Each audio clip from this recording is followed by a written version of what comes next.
कटनी का धोखाधड़ी का मामला, इसको लेकर एक बहुत बड़ी जानकारी सामने आ रही है कि सीएसपी नेहा पचीसिया का निलंबन आदेश जारी हो गया है।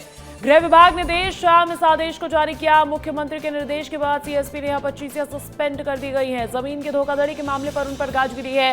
निलंबन अवधि के दौरान उनका मुख्यालय पुलिस मुख्यालय भोपाल में होगा। ये बड़ी जानकारी आपको बता रहे हैं। एक बड़ी खबर सामने आई है जहां पर सीएसपी नेहा पचीसिया का निलंबन आदेश जारी हो गया है और देर शाम ही गृह विभाग ने आदेश जारी कर दिया था। उन पर धोखाधड़ी के आरोप लगे हैं। जमीन विवाद को लेकर उन्होंने यहां पर पैसे लिए थे, रकम ली थी, ऐसा आरोप उन पर लगा और इसके तहत कई तरीके की कार्रवाइयां जो है वो की जा रही है। निलंबन अवधि के दौरान उनका मुख्यालय पुलिस मुख्यालय भोपाल में ही होने वाला है और जो उनका अपना दफ्तर था उसे पहले ही सील कर दिया गया था। देखिए क्या है पूरा मामला और इस मामले में क्या क्या हुआ है, एक रिपोर्ट दिखाते हैं। अपराध रोकने वाले जब खुद अपराधी बन जाए तो जनता कहां जाए। मध्य प्रदेश के कटनी में कुछ ऐसा ही हुआ है, जहां कटनी की नगर पुलिस अधीक्षक नेहा पचीसिया के खिलाफ धोखाधड़ी, पद के दुरुपयोग और आपराधिक सांठगांठ के आरोप में एफआईआर दर्ज हुई। एफआईआर दर्ज होने के बाद सीएम डॉक्टर मोहन यादव ने नेहा पचीसिया को तत्काल सस्पेंड करने के आदेश दे दिए। सीएम ने लिखा, कानून व्यवस्था से जुड़े मामलों में किसी भी स्तर पर लापरवाही, दबाव या पद के दुरुपयोग को बर्दाश्त नहीं किया जाएगा। नेहा के अलावा 2 और लोगों पर एफआईआर दर्ज की गई है। सीएसपी नेहा पचीसिया पर 82 लाख की जमीन महज 18 लाख रुपए में खरीदने के आरोप में एफआईआर दर्ज हुई है। आरोप है कि जमीन की रजिस्ट्री पुलिस के दबाव में कराई गई। जांच में यह भी सामने आया कि रजिस्ट्री के दिन खरीदार के खाते में दूसरे अकाउंट से 15 लाख रुपए ट्रांसफर हुए थे। खास बात यह है कि इन दोनों खातों में एक ही पैन नंबर दर्ज था। जांच में यह भी सामने आया है कि जमीन की रकम में सीएसपी के करीबी बताए जा रहे क्षितिज राज बारापात्रे के खातों से फंडिंग की गई थी।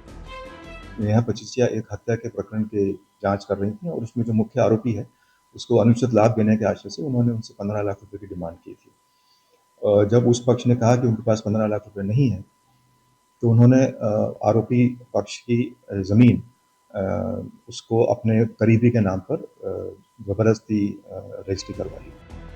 जैसे ही सीएसपी के खिलाफ मामला दर्ज हुआ, वैसे ही पीएचक्यू भोपाल के निर्देश पर कार्यालय को सीज कर दिया गया ताकि जमीन सौदे से जुड़े रिकॉर्ड और सबूतों के साथ छेड़छाड़ ना हो सके। इस समय मौजूद है कटनी के सीएसपी कार्यालय में। आप देख सकते हैं कि सीएसपी कार्यालय है। यहाँ पर जो है प्रशासन की, पुलिस अधिकारियों की बड़ी कार्रवाई की गई है और इस कार्रवाई पर विभाग ने यहाँ पर अपने ही ऑफिस को सील कर दिया गया। सबसे पहले आप देख लीजिए, यहाँ पे नेम प्लेट लगी हुई है नेहा पचीसिया, नगर पुलिस अधीक्षक कटनी। और कार्रवाई होने के बाद ये ऑफिस को टोटली बंद कर दिया गया है। जब नेहा पचीसिया पर कार्रवाई हुई तो उनसे बात करने की कोशिश की गई, लेकिन उनका बंगला भी खाली मिला। देख सकते हैं समय हम सीएसपी निवास पर मौजूद हैं और यहाँ पर सीएसपी कटनी की नेम प्लेट लगी हुई है नेहा पचीसिया, लेकिन बंगले में कोई भी नहीं है। पूरा बंगला जो है वह खाली है। लगातार पुलिस जो है वह हर जगह जो जानकारी आ रही है कि दबिश दी जा रही थी और नोटिस चस्पा किया गया था, लेकिन किसी भी प्रकार की जानकारी नहीं है। गाड़ी खड़ी हुई है और गाड़ी व्हाइट कलर की गाड़ी उनकी खड़ी हुई है और अंदर का जो दरवाजा है, मेन दरवाजा, वो दरवाजा मैं आपको दिखाना चाहूंगा जूम करने के माध्यम से कि दरवाजा में ताला लगा हुआ है। हालांकि इससे पहले सीएसपी नेहा पचीसिया ने एफआईआर के खिलाफ मध्य प्रदेश हाईकोर्ट में याचिका दायर की थी, लेकिन यह याचिका खारिज हो गई। अब पुलिस सौदे, बैंक खातों से हुए लेन देन और दस्तावेजों की जांच कर रही है। लेकिन सबसे बड़ा सवाल यही है कि अपराध रोकने वाले ही आपराधिक साजिश में शामिल हों तो कैसे लोगों का भरोसा पुलिस पर बना रहेगा। कटनी से यश खरे की रिपोर्ट।